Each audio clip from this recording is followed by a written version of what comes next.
Today we're making a color wheel and it can be totally personalized to any of your likes or interests. So the first thing you're going to do is get a piece of cardboard. You can cut apart a cereal box or a food box that you have at your house, or if you have any cardboard laying around from boxes. I would suggest that you get a thinner cardboard because it'll be easier to cut. So now you're going to draw anything that might interest you that you can use as a tracer. You want to keep it kind of small. So you don't want to make it super huge because we are going to be tracing this on our paper about 8 times. So I'm going to draw my item, trace it over with a Sharpie, and cut it out.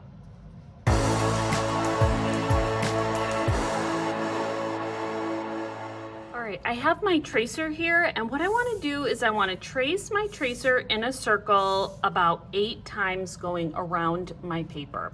I don't want to do it any more than about 10 times because it creates more work for me. So I'm going to say anywhere between 8 and 10 is a good number to stick to. So my trick for this, to making sure that you're tracing in a circle, is that you start at the top. And I'm tracing in pencil first because pencil erases and Sharpie does not. I can go back and add all of my details to this tracer later. So I've traced one at the top, and now I'm going to go down here at the bottom, and I want to rotate it so it's upside down, and I'm going to trace on the bottom. And I can add my details later. Now I'm going to trace one on each side. So my object is rotating in a circle.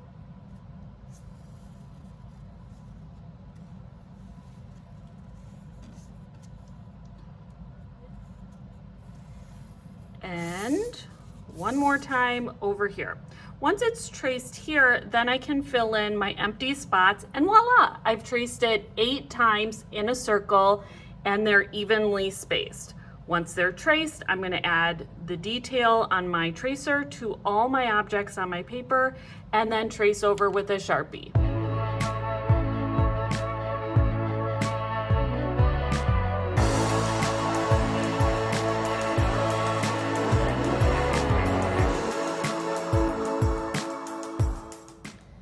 This is the tricky part.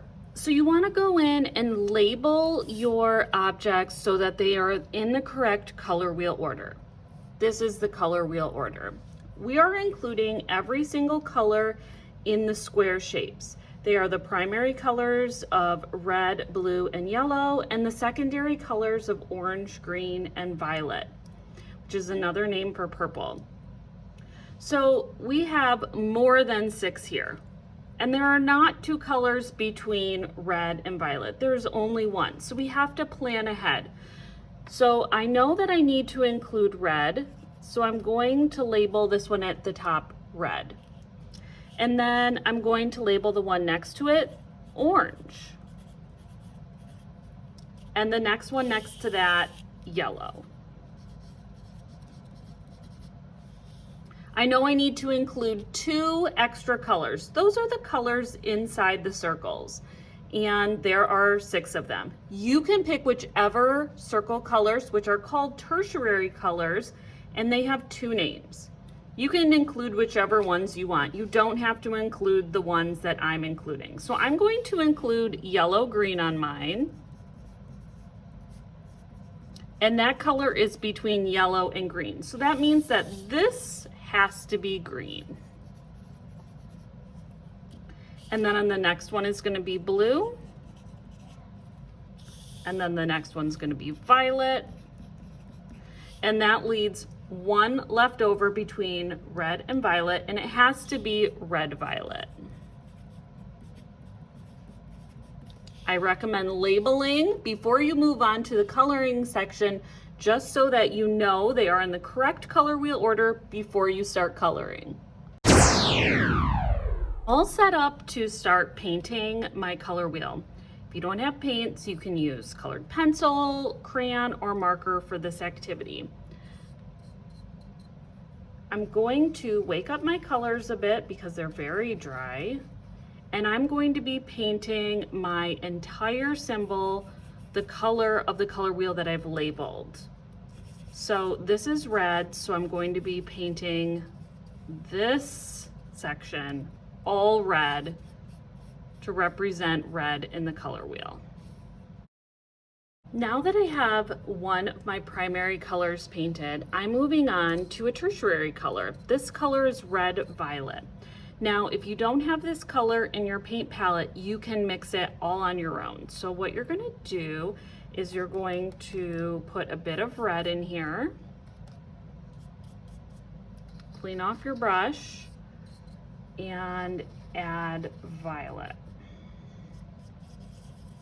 Mix it up, and you'll get the color red violet. And then you're going to paint this area red violet as part of the color wheel. So now I'm going to continue painting all of my sections of my color wheel to match what I labeled them. Where I need to mix, I can mix, unless I have this color in my paint palette or I have this as a color medium. So I do have yellow green in my paint palette, it's right here, so I'll be pulling that color straight from here. Or else you can just mix your coloring mediums to make these new tertiary colors.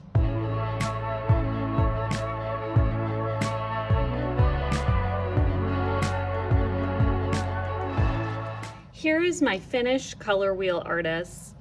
So I painted all the colors in the correct color wheel order. I mixed 2 colors to get a tertiary color, and I included the primary colors of red, yellow, blue, and the secondary colors of green, violet, and orange. I can't wait to see what you do, and I hope you have lots of fun personalizing this project to your interests. I'll see you next time, artists. Bye.